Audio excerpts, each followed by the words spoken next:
इस वीडियो में हम इन सभी स्ट्रक्चर्स को अच्छी तरह से समझेंगे, देखेंगे कि किस सिचुएशन में कब इनका किस अर्थ में यूज़ किया जाता है। To be bound to be bound to be like the way to be accustomed to something, it is believed that या it is heard that cannot help plus verb की आईएनजी फॉर्म और be plus getting on for plus age, इन सभी structures को हम अच्छी तरह से समझने जा रहे हैं। वीडियो को विदाउट स्किपिंग देखें, अंत तक देखें अच्छी तरह से समझने के लिए। तो चलिए आए वीडियो को शुरू करते हैं। फर्स्ट स्ट्रक्चर है subject plus be plus bound to plus verb की फर्स्ट फॉर्म। अब यहाँ पर देखिए कि बी का अर्थ है इज एम आर या फिर वाज वर। प्रेजेंट हुआ तो इज एम आर यूज़ करिए अकॉर्डिंग टू द सब्जेक्ट, और पास्ट हुआ तो वाज या वर का यूज़ करिए according to the subject, right. अब इस सिचुएशन को समझिए, ग्रामर के रूल्स पे बहुत ज़्यादा ध्यान मत दीजिए, आप स्ट्रक्चर को समझिए कि अगर आपको ये बताना हो कि वर्तमान परिस्थिति को देखते हुए किसी चीज़ का होना तय है, मतलब होना ही है, वो टल नहीं सकता है। जो सिचुएशन इस समय चल रही है, जो परिस्थिति इस समय चल रही है, उसको देखते हुए कोई चीज़ तय है या फिर तय थी, तो फिर इस स्ट्रक्चर का यूज़ किया जाता है। एग्जाम्पल से यह और ज़्यादा क्लियर हो जाएगा। जैसे उसका पास होना तय है, अगर हमें ये कहना है यानी उसने खूब मेहनत की है, तो मेहनत की है तो फिर पास होना भी उसका तय है।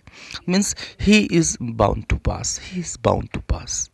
या फिर आदमी का मरना तय है, आदमी ने जन्म लिया है तो फिर उसका मरना भी तय है, ऑलरेडी ये सेट है।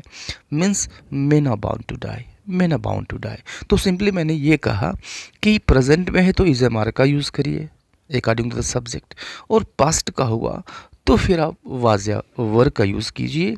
इस मकान का गिरना तय था, यानी जिस बेईमानी से इस मकान को खड़ा किया गया, तो उसको देखते हुए उस हिसाब से इसका तो गिरना पहले से तय था।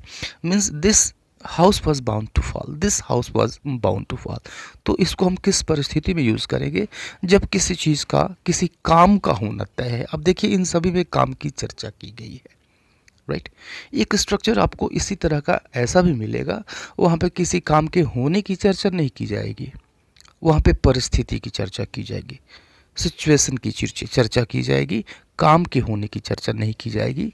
तो उस परिस्थिति में हम इस स्ट्रक्चर का यूज़ करते हैं subject plus be bound to.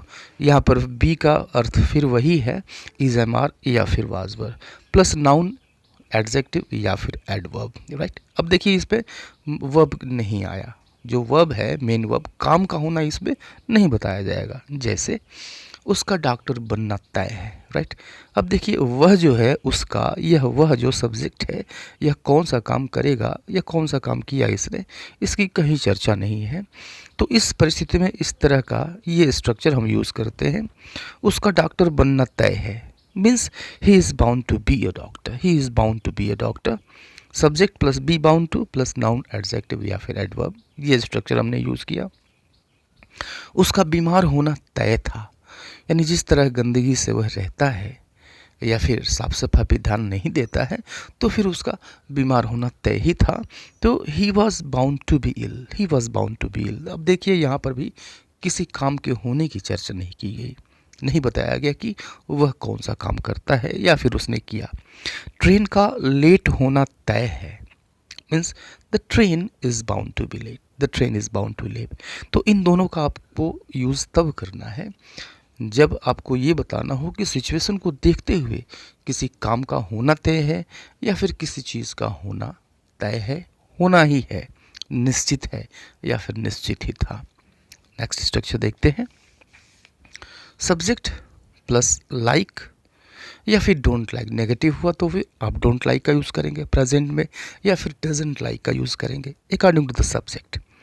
उसके बाद हम यूज़ करते हैं द वे प्लस सेंटेंस। जैसे हम बार बार कहते हैं कि तुम्हारे हंसने का तरीका मुझे पसंद नहीं है, मुझे मुझे तुम्हारे बात करने का तरीका पसंद नहीं है, मुझे तुम्हारे व्यवहार करने का तरीका पसंद नहीं है, मुझे ये तुम्हारा ये तरीका पसंद नहीं है, मुझे वो तरीका पसंद नहीं है। राइट। तो इस तरह की अगर बातें आपको बतानी हो तो फिर हम इस स्ट्रक्चर का यूज़ करते हैं। जैसे मुझे उसके हंसने का तरीका पसंद है, means I like the way she loves, I like the way she loves. तो सबसे पहले आई लाइक द वे और उसके बाद हम पूरा सेंटेंस रखते हैं, राइट। अब हिंदी के हिसाब से यहाँ पे नहीं होता है, यहाँ पर इंग्लिश का अपना अलग फंडा है। इसके बाद आई लाइक द वे के बाद पूरा का पूरा सेंटेंस रखते हैं, I like the way she loves, right. मुझे तुम्हारे बात करने का तरीका पसंद नहीं आया। अब देखिए ये पास्ट हो गया और पास्ट का नेगेटिव हो गया, means I didn't like the way you talked, I didn't like the way you talked. मुझे तुम्हारे बात करने का तरीका पसंद नहीं आया। मुझे तुम्हारे व्यवहार करने का तरीका पसंद नहीं है, I don't like the way you behave, I don't like the way you behave.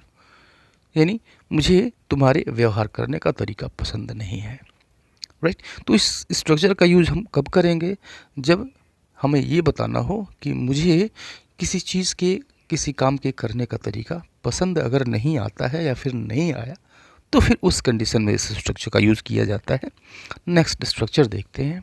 बहुत बार हम ये कहते हैं कि वो तंबाकू का आदी है, तुम झूठ बोलने के आदी हो, वह धूम्रपान का आदी था। तो आदी था मतलब अव्यस्त था या फिर अव्यस्त है। अगर इस चीज़ को बताना हो तो सब्जेक्ट यूज़ करते हैं, सब्जेक्ट के बाद इज एम आर या फिर वाज वर्ब का यूज़ करते हैं according to the subject and tense. उसके बाद हम यूज़ करते हैं अकस्टम्ड टू प्लस नाउन या फिर वर्ब की आईएनजी फॉर्म होती है, याद रखिए, नाउन या फिर वर्ब की आईएनजी फॉर्म, राइट। जैसे वह तंबाकू का आदी है, means he is accustomed to tobacco, he is accustomed to tobacco. अब यहाँ पे अकस्टम्ड टू की जगह पे हम यूज टू का भी यूज़ करते हैं, आप जानते होंगे इस चीज़ को। He is use to tobacco ऐसे भी हम कह सकते हैं। तुम झूठ बोलने के आदी हो, means you are accustomed to telling a lie, you are accustomed to telling a lie. वह धूम्रपान का आदी था, he was accustomed to smoking, he was accustomed to smoking। तो इन सभी की जगह पे accustomed to की जगह पे आप चाहें तो used to का भी यूज़ कर सकते हैं, no problem, right. Next structure देखते हैं। इट इज़ बिलीव्ड दैट, यानी ऐसा विश्वास किया जाता है। बहुत सारे सेंटेंसेस ऐसे मिलते हैं जिनके पहले हमें यूज़ करना होता है ऐसा विश्वास किया जाता है, या फिर इंग्लिश में इट इज़ बिलीव्ड दैट और उसके बाद से पूरा का पूरा सेंटेंस होता है। ऐसा विश्वास किया जाता है कि भगवान हर जगह है, means it is believe that God is everywhere, it is believe that God is everywhere. ऐसा विश्वास किया जाता है कि वह तब से कभी नहीं दिखी, means it is believe that she was never seen since then, it is believe that she was never seen since then. या फिर ऐसा विश्वास किया जाता है कि हमारे पूर्वज वर्ष में एक बार हमारे पास आते हैं। It is believe that our forefathers visit us once in a year, it is believe that our forefathers visit us once in a year. Let's look at the next structure. हमें बहुत बार ऐसे भी कहने को मिलता है, कहना होता है कि ऐसा सुना गया है और उसके बाद पूरा का पूरा सेंटेंस होता है। ऐसा सुना गया है कि चोर पकड़ा गया, ऐसा सुना गया है कि ये हवेली भूतहा है, ऐसा सुना गया है कि उसने यह शहर छोड़ दिया, राइट। तो इसके लिए स्ट्रक्चर होता है इट इज़ हर्ड दैट, ऐसा सुना गया है, इट इज़ हर्ड दैट, उसके बाद से पूरा का पूरा सेंटेंस होता है। जैसे देखिए, ऐसा सुना गया है कि चोर पकड़ा गया, means it is heard that, it is heard that the thief was caught, right. ऐसा सुना गया है कि यह हवेली भूतहा है, कि it is heard that this haveli is haunted, it is heard that this haveli is haunted। यह हवेली भूतहा है, haunted means भूतहा, जहाँ पर भूतों का आना जाना लगा रहता है या फिर वहाँ पे भूत रहते हैं। ऐसा सुना क्या है कि उसने यह शहर छोड़ दिया है।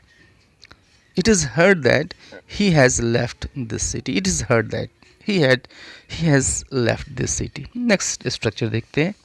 Subject plus can not help plus verb की आईएनजी फॉर्म, राइट।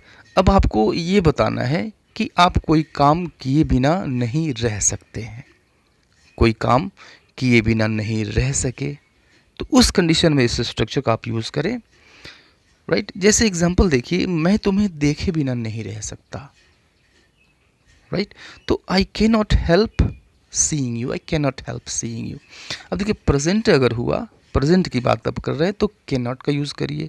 अगर आप पास्ट की बात कर रहे हैं तो कुडंट का यूज़ करिए, और कुडंट या फिर कैन नॉट हेल्प के बाद आप यूज़ करेंगे वर्ब की आईएनजी फॉर्म।